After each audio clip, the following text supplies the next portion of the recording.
পবিত্র কোরআনে দ্বিতীয় যে স্তর রয়েছে নামাজ, তারপরে তৃতীয় স্তর হচ্ছে আল্লাহ রাব্বুল আলামিন যাকাতের বিষয় বলেছেন। পবিত্র নামাজের সাথে আকিমুস সালাত ওয়া আতুজ যাকাত, পবিত্র কোরআনের ৬ জায়গায় ওই যাকাতের বিষয়টা উল্লেখ করে দিয়েছেন। বলে সুবহানাল্লাহ। তাহলে কালিমা হচ্ছে কালিমা লা ইলাহা ইল্লাল্লাহ, একবার দুইবার ১০০ বার ১০০০ বার ৫০০০ বার ১ লক্ষ বার ১ কোটি বার গোটা জিন্দেগি যদি লা ইলাহা ইল্লাল্লাহ আল্লাহ ছাড়া কোনো মাবুদ নেই মানে আমি আর আপনি ইমানদার নয়, যতক্ষণ পর্যন্ত মুহাম্মদুর রাসূলুল্লাহ সাল্লাল্লাহু আলাইহি সাল্লামকে না মানব, বলেন না সুবহানাল্লাহ। তাইলে লা ইলাহা ইল্লাল্লাহর নাম ঈমান নয়, মুহাম্মদুর রাসূলুল্লাহর নাম হচ্ছে ঈমান। লা ইলাহা ইল্লাল্লাহ আল্লাহ ছাড়া কোনো মাবুদ নাই খবরটা দিয়েছে মুহাম্মদুর রাসূলুল্লাহ সাল্লাল্লাহু আলাইহি সাল্লাম। এই জন্য মুহাম্মদুর রাসূলুল্লাহকে বাদ রেখে পৃথিবীর কোনো মানুষের ক্ষমতা নেই যে আল্লাহর জান্নাতে যাবে আর ঈমানদার হিসেবে দাবি করবে। ঈমানদার হিসেবে দাবি করলো কিন্তু মুহাম্মদুর রাসূলুল্লাহকে মানলো না, সে কিন্তু ঈমানদার নয়। এর প্রথম শর্ত হচ্ছে ঈমান, ২ নম্বর শর্ত হচ্ছে নামাজ, ৩ নম্বর শর্ত হচ্ছে কি রোজা, ৪ নম্বর শর্ত হচ্ছে যাকাত। এখন রোজার ব্যাপারে আল্লাহ তাআলা বলেছেন, আল্লাহ রাব্বুল আলামিন পবিত্র কোরআনে রোজার ব্যাপারে সিয়াম সম্পর্কে বর্ণনা করে দিয়েছেন। শাহরুর রমাদান আল্লাযী উনজিলা ফীহিল কুরআন হুদাল লিন-নাস ওয়া বায়িনাতিন মিনাল হুদা ওয়াল ফুরকান। আল্লাহ তাআলা এই রমজানকে সম্মান দিতে চাইয়া এই রমজানকে এত সম্মান কেন দিয়েছেন সেই বিষয়ে বর্ণনা করতে গিয়ে আল্লাহ বলেছেন রমজান এত দামি হয়েছে কারণ এই রমজানে আমি আল্লাহর পবিত্র কোরআন নাযিল করে দিয়েছি। বলে সুবহানাল্লাহ। আল্লাহ তাআলা কোরআনে এই রমজানের ব্যাপারে সিয়াম সম্পন্ন করেছেন, সিয়ামের কথা বর্ণনা করেছেন। তোমরা যদি অসুস্থ না হও, তোমরা যদি সফরকারী ব্যক্তি না হও, তাহলে তোমরা অবশ্যই তোমাদের উপর রোজা ফরজ। রোজা কি? অবশ্যই ফরজ। তাহলে প্রথমত আমরা পাইলাম কালিমা তথা ঈমান, ২ নম্বরে পাইলাম নামাজ, ৩ নম্বরে পাইলাম রোজা, ৪ নম্বরে পাইলাম হচ্ছে কি যাকাত। যাকাতের ব্যাপার আল্লাহ রাব্বুল আলামিন বলেছেন তোমরা কি করবা? অবশ্যই যাকাত তোমরা কি করবা? যাকাত তোমরা প্রদান করবা।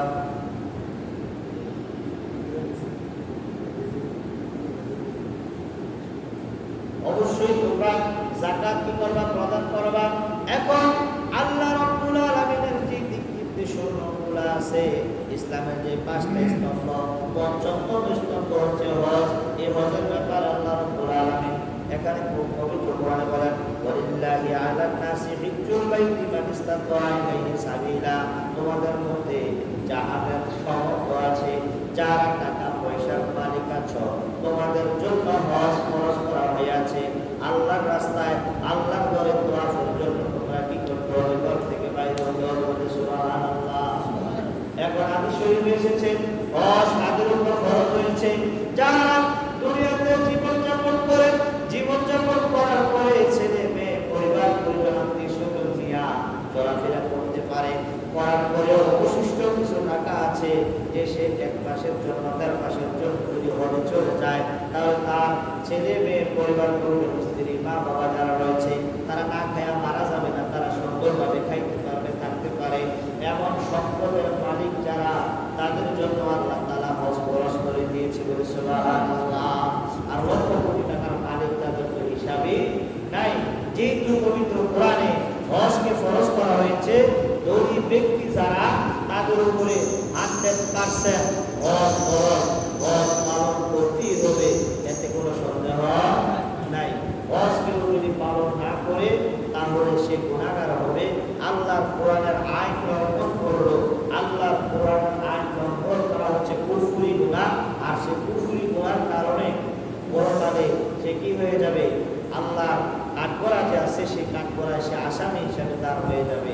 তাই যে আমরা দুনিয়াতে আল্লাহকে পাওয়ার জন্য এত কিছু করে, এত কিছু করার পরেও আমরা দুনিয়াতে মনে করি যে টাকা পয়সা আছে ২ লাখ ৩ লাখ ৪ লাখ টাকা খরচ হয়ে যাবে হজ করার জন্য। না, হজটা না কইরা গরিব মিসকিনকে দান করে দিন। আসেন এরকম? হজটা না করে মুসলিম মানুষকে দান করে দেয়। আসেন এরকম? আপনার জন্য হজ করা ফরজ। হজ করা কি ফরজ? আপনি হজ না করে গরিব মিসকিনকে দান করলেও হবে না, মসজিদ মানুষের দান করলেও হবে না। যেহেতু হজ আপনার জন্য জীবনে একবার ফরজ, জীবনে কয়বার ফরজ? একবার। আপনি যত কোটি টাকার মালিক হন কোনো সমস্যা নাই, কিন্তু হজ আপনাকে একবার করতেই হবে, এটা বাধ্যতামূলক ফরজ। যেহেতু আল্লাহর কোরআনে নির্দেশনা দেওয়া আছে, আমি তোমাকে দল দিয়েছি, আমি যাদেরকে দলি বানাইছি তাদের জন্য আমি আল্লাহ হজ ফরজ করেছি। তিনটা জিনিস সবার উপরে একদম আমভাবে উল্লেখ করা আছে, কালিমা লা ইলাহা ইল্লাল্লাহ মুহাম্মাদুর রাসূলুল্লাহ। গরীব ধনী, ছোট বড়, কালো সাদা, যত ধরনের লোক রয়েছে সকলের জন্য কালিমা কি এটা বাধ্যতামূলক ফরজ। কালিমা পড়ার পরে সে ইমানদার হলে তার ইমানদার হওয়ার কোনো সুযোগ নাই। কালিমার পরে যেটা আসছে নামাজের বিষয়, নামাজটাও গরীব ধনী সবাই করতে পারবে, এটা আদায় করতে পারবে, এতে কোনো সমস্যা নাই। তারপর 3 নম্বর যে আসছে রোজা, এই রোজাটাও গরীব ধনী সকলের জন্য এটা ফরজ। কিন্তু 4 নম্বরে যে যাকাতের বিষয়টা আসছে এটা শুধু ধনীর জন্য ফরজ, গরীবের জন্য ফরজ না। যাকাত ধনীরা দিবে, গরীবরা খাবে। তাই না? বোঝা গেল আমভাবে 3টা স্তম্ভ সকল মুসলমান মুসলিম উম্মার জন্য ফরজ করা হয়েছে, কালিমা, নামাজ, রোজা। এই 3টে স্তম্ভ সবার জন্য আমভাবে উন্মুক্ত। আর 2টা স্তম্ভ যে রয়েছে ইসলামের, এটা হচ্ছে যাকাত বড় লোকের জন্য ফরজ করা হয়েছে, হজ বড় লোকের জন্য ফরজ করা হয়েছে। সুবহানাল্লাহ। আল্লাহর হাবিব সাল্লাল্লাহু আলাইহি ওয়াসাল্লামকে এক সাহাবী জিজ্ঞেস করলেন, হযরত আব্বাস রাদিয়াল্লাহু তাআলা মুহাম্মদুর রাসূলুল্লাহ সাল্লাল্লাহু আলাইহি ওয়াসাল্লামকে জিজ্ঞেস করলেন, ইয়া রাসূলুল্লাহ, ইয়া হাবিবাল্লাহ, আমাদের উপর কি হজ ফরজ হয়েছে? আল্লাহর নবী বলেছেন ধনীদের উপরে হজ ফরজ হয়েছে। আবার বলেন, ইয়া রাসূলুল্লাহ, আমি তো গরীব মানুষ, আমার উপরে কি হজ ফরজ নেই? আমার উপর মন চায় হজ করতে যাইতে। আমার নবী চুপ করে বসে রইলেন। আবার বলেন, ইয়া রাসূলুল্লাহ, আমার উপর মন চায় হজ করতে। আল্লাহর নবী চুপ করে বসে রইলেন। আবার বললেন, ইয়া রাসূলুল্লাহ, আমার উপর মনে চায় হজ করতে, আপনি যদি একটা ফয়সালা দিতেন। সুবহানাল্লাহ। আল্লাহর নবী রহমতের নবী 3 নম্বরে বলার পর আল্লাহর নবী বললেন, ও সাহাবী, এখন যদি আমি সাথে সাথে বলতাম ঠিক আছে তুমি হজ করতে যাও, তোমরা গরীবদের উপর হজ ফরজ হইয়া যাইত, যেহেতু তোমার সামর্থ্য নাই হজ করার, তাহলে আমি এই জন্য 3 বার চুপ হইলাম। কিন্তু তোমরা যদি হজ করতে নাও পারো, উমরাটা হইল করবা। সুবহানাল্লাহ। যদি উমরাও না পারো, তাহলে তোমরা প্রতিদিন জুমার দিন জুমার নামাজের ওয়াক্ত যখন হবে সাথে সাথে উত্তম সময়ে তোমরা মসজিদে চলে আসবা। তোমরা যারা গরীব আছো, ওই গরীবরা মসজিদে যখন উত্তম সময় আসবা, সবার আগে মসজিদে আসবা, ইবাদত বন্দি করার পরে সবার পরে আবার মসজিদ থেকে যখন বাইর হইবা, আল্লাহ তাআলা তোমার আমলনামায় একটা কবুল হজের সওয়াব দিয়ে দিবে। আর বলবো না সুবহানাল্লাহ। কারে দিব? গরীবরা। কারে দিব? বড়লোকরা দিব না, বড়লোকরা কথা না, গরীবদের কথা। ইয়া রাসূলুল্লাহ, আমার মন চায় হজ করতে। কয়বার বলছে? 3 বার। রাসূলের মায়া লেগে গেছে। এর জন্য রাসূল বলছে, তোমরা যদি হজটা করতে নাও পারো, উমরাটা করো। যদি তাও না পারো, তোমাদের জন্য তার ফরজ না। উত্তম সময়ে শুক্রবার দিন মসজিদে আসবা এবং সবার আগে আসবা, সবার পরে মসজিদ থেকে যাইবা। আল্লাহ তোমার আমলনামায় হজের সওয়াব দান করে। এই জন্য জুমার দিনকে বলা হয় গরীবের হজের দিন। সুবহানাল্লাহ। জুমার দিনকে কি বলা হয়? গরীবের হজের দিন। আল্লাহ নবী রাহমাতাল লিল আলামিন বলেন, আমি কি তোমাদেরকে এমন কোন ইবাদতের কথা বলবো কিনা যে ইবাদত টাকা পয়সা লাগবে না, শ্রম দিতে হবে না? সকল সাহাবীরা বললেন, ইয়া রাসূলুল্লাহ, ইয়া হাবিবাল্লাহ, নবী তো একটু বলে দেন কি এমন ইবাদত যে ইবাদত করলে আল্লাহ তাআলা খুশি হয়ে যাবে, অতীত জীবনের গুনাহ মাফ হয়ে যাবে। আল্লাহর হাবিব সাল্লাল্লাহু আলাইহি ওয়াসাল্লাম বলে, তোমরা টাকা পয়সা খরচ করে হজের জন্য দৌড়াদৌড়ি করবা, এত টেনশনের দরকার নাই। তোমাদের ঘরে যাদের মা আছে, বাবা আছে, একটু মায়ের চেহারার দিকে একবার তাকাইবা। সুবহানাল্লাহ। মায়ের চেহারার দিকে একবার তাকাইবা, সুনজরে, খালেস নিয়তে, মুহাব্বতের নজরে মায়ের চেহারার দিকে যখন একবার তাকাইবা, আল্লাহ রাব্বুল আলামিন তোমার আমলনামায় একটা কবুল হজের সওয়াব দান করে দিবে। কয়টা কবুল হজের সওয়াব দিব?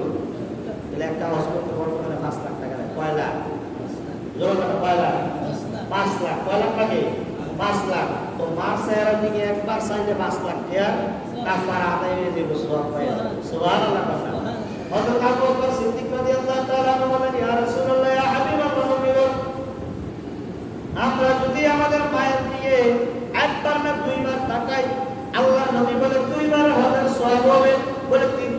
তাকাই বলে 3টা হজের সওয়াব হবে, বলে 4বার যদি তাকাই বলে 4টা হজের সওয়াব হবে। আল্লাহ নবী রাহমাতাল লিল আলামিন নবী বলেন, যেই উম্মতি মুহাম্মদের আমার চেহারার দিকে যদি সারা দিনে 100 বার তাকায়, 100টা কবুল হজের সওয়াব আল্লাহ তাআলা আমলনামায় দান করে দিবে। বলি সুবহানাল্লাহ। তাহলে গরিবের চিন্তা আছে নেই? গরিবের কোনো চিন্তা নাই। তো মায়ের চেহারার কথা তো বলছে, এটা গরিব দরি সবার বেলায়, গরিব দরি সবার বেলায়। এই যে এত সুন্দর সুযোগ, কিন্তু আমরা মায়ের চেহারা দিকে সুন্দর ছায়া পড়ার কথা দেখলে যখন আমাদের গায়ের আগুন বেড়ে দিকে, দেখলে গায়ের মধ্যে কি ধরে আগুন ধরে। কদিন আগে খুব বেশি গরম করবো না, খুব বেশি গরম বেশি অনেক বেশি দাবদাহের কারণে মানুষ দেখা গেছে কি স্ট্রোক করে মানুষ করছে, মারা গেছে, অনেক মানুষ প্রচুর করেছে। এই যে গরম পেল, এক ছেলেকে তার মা খুব আদর্শ যত্ন করে বড় করছে, মাস্টার ডিগ্রি পাস করাইছে, ভালো মানের একটা চাকরি তাকে কি করছে দিছে, জমি জামা বেচা চাকরি কি ব্যবস্থা করছে। তো এখন শাশুড়ি আছে না, শাশুড়ি বলছে মাগো তো তোরা গরম 2-3টা ফ্যান দেখি, ফুটের একটা, ঝির একটা, তোর একটা, তোর জামের একটা, আমরা তো জামাই ঘুরাঘুরি কষ্ট হইতেছে গরমে, একটা ফ্যান চা কিন্তু সাদার ফ্যান, কারেন্টটা তো নাই, কারেন্টটা তো ভালাই ডিস্টার্ব করি, কিন্তু ফ্যানটা দে আমি তো কি করি একটু আমরা আরাম করে শুই। কি নাই কথা না, কি নাই সাজ নাই। তো যখন বলছে যে সাজ নাই, তো শাশুড়ি তো 4টা ফ্যান, একটা তো যদি সাজ না দেয় নিশ্চয়ই কি বউ মিশা কথা বলছে, নিশ্চয়ই বউ কি কইছে মিশা কথা বলছে। যাক বললো আর করলো না, না করে সে ঘরে রইলো। যখন ছেলে আসলো, ছেলে আসার পরে ছেলের কাছে বললো, রে তোর বউ তো বসলাম সাদার আমার একটা দিত, গরমে তো তোর বাহের অতিষ্ঠ লাগে, আমি নাহলে সহ্য করতাম, তোর বাহের হাই প্রেশারের রুগী ওয়ান সাদার ফ্যানটা দিলে তো একটু শান্তি রইলে, তোর বউ বসে সাজ নাই। তো ঘরে গেছে যাই আপনি বেরিয়ে গেছে বিবেক বড় 4টা ফ্যান, কারণ লোকটা খায়, তো আমি আমারটা এনে দিয়ে দিতাম, তুমি একটা ফ্যান দিতা, তো তুমি দিলা না করলে সাজ নাই, এটা কি কাজটা ঠিক করলা? কয় নাও না, তোমারটাও দেওয়া দরকার, আমারটাও দাও, তোমারটাও দেওয়া দরকার হয়, আমারটা আছে, এটা কি দেওয়ার কথা কইছি নি? আচ্ছা এই কথা বেরিয়ে জন্য একটু দরকার কইছে, কারণ এটা ফ্যাস আছে, ফ্যাস হলো কি যে এর যে ফ্যানসের টাকাটা পাইবো, এটা উঠাই বইল নমিনি হইল বউ, নমিনিকে বউ, যে সারা জীবনে যে সঞ্চয় এইটারও এই বাড়াকে যে পরবর্তী সেই এটার ইয়াকে বউ। তো এখন বেরিয়ে দেবো দম দিলে আমরা নাই, এমন শিখবে একবার কি শেষ হয়ে দেবো, জন এখন নেও না, তোমারটাও না, আমারটাও না, আর কথা কইছে না, উল্টা পাল্টা করে যাবো বাইরের বাড়ি তো কেউ বেশি সব বাইরের বাড়ি দিয়ে দেবো, ঠিক না? তো ফিরে আসছে মাথা চাই বসে, মাগো তুমি তোমার তোর কাছে কই লাগা, তোমার কিছু লাগলে তো আমার কাছে বলতে, তোমার কিছু লাগলে আমার কাছে বলতে, তুমি বলতে বলতে গেলা। আচ্ছা কেউ যদি শুরু করতো তাহলে বউ এটা করলে তারটাও একটা বাড়ি দিবে, ঠিক না? এখন যেই জামানাটা চলে আসছে, ওই যে আমি এটা কেন বললাম, আল্লাহ নবী বলছে মায়ের দিকে শূন্য ধরে তাকাইলে 15,000 সওয়াব পাওয়া যায়, কিন্তু আমরা তো নামাজ কষ্ট পাইলেও কোনো নিজের ভিতরে কোনো কষ্ট অনুভব হয় না। তো এই যে সে আইসা রিকোয়েস্ট করে মায়ের বললো আমার কাছে কইতা, কিন্তু সে ফ্যানটা আপনারা আনছে না, বা একটা ফ্যান কিনা মাল দিচ্ছে না, কত 2,000 3,000 4,000 টাকা হইতে পারে একটা ফ্যান, তো দেয় নাই। তো না দেওয়ার কারণে এখন আমরা আগের দিনের মানুষ তার সন্তানদেরকে বিয়া করাইতো, বিয়া কি পোলাবে কি করে বিয়া করে না, বিয়া বল কি এই দেশের মানুষ কি একজনও বিয়া করছে না? পোলাবাইটা আমরা যারা আছে আমরা কি বিয়া করছি না বিয়া বইছি? পুরুষ বিয়া করে, পুরুষ বিয়া জোরে কর, পুরুষ বিয়া করে, আর নারী বিয়া বয়, নারী বিয়া বয়। এখন জমানাটা উল্টো হয়ে গেছে, জমানাটা কি হয়ে গেছে? উল্টো হয়ে গেছে। এখন পুরুষ বিয়া বয়, নারী বিয়া করে। বলে কেমনে? বিয়ার সময় তার 7 লাখ 4 লাখ টাকা কি উড়াওয়ালা করে দাও, দেয়া দাও থাকে কি দেয়া দাও থাকে, ওর বিদেশ যাইব 2 লাখ টাকা, তোর কি বিয়া করলো না বিয়া বললো?